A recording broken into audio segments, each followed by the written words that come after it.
Hey guys, welcome back. Here we are again. This video is going to cover setting up payment methods.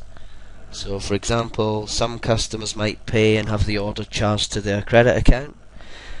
Some people might want to pay with a credit card. I'm going to show you how to set up all of those different scenarios. So from the admin panel we click Start and Store Settings Manager, and then we come along to the Payment Methods tab. Now, there are three default payment methods that are set up. Charge to credit account, which many of you will use with your existing customers. So we're going to click through on that payment ID and have a look at that payment method. So a payment method has a name, it has a from and to limit where you can define how payment methods kick in and at what level they kick in based on volumes of stuff people buy.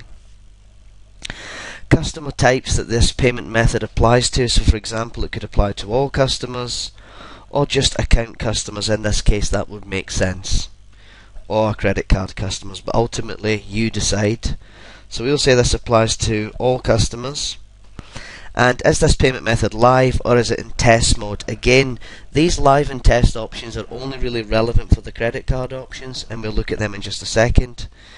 So what this payment method is basically saying in layman's terms is anyone who's deemed to be a B2B customer in the software will be able to add things to the shopping cart, check out and charge things to their credit account.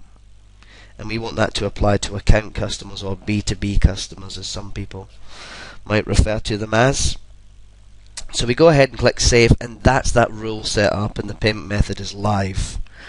Now you have two options at the moment for taking credit card payments. Option number one is PayPal, option number two is Google Checkout. If we click through on the PayPal payment method, so again, default name PayPal, but that can be updated by you to something that makes sense. You might want to just change that to pay using your credit card with PayPal. So that's a free form type field, put in whatever you like. Again, the from and to limits where you want that to work. Your PayPal email address, so the email address that you use with that PayPal account, that's all we need to create the integration between your store and the PayPal service.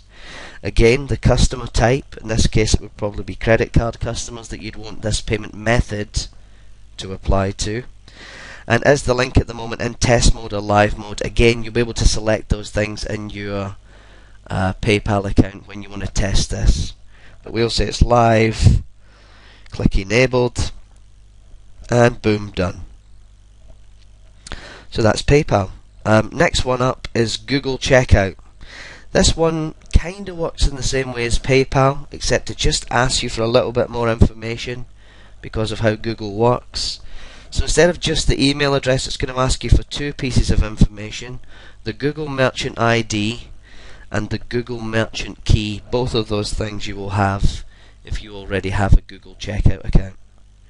So you need to enter both those parameters there. Again, what customer type does this payment method apply to?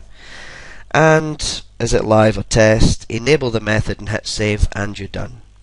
So that's how you set up both credit account payments for customers and give them the ability to pay by credit card as well. I hope that was clear for you guys.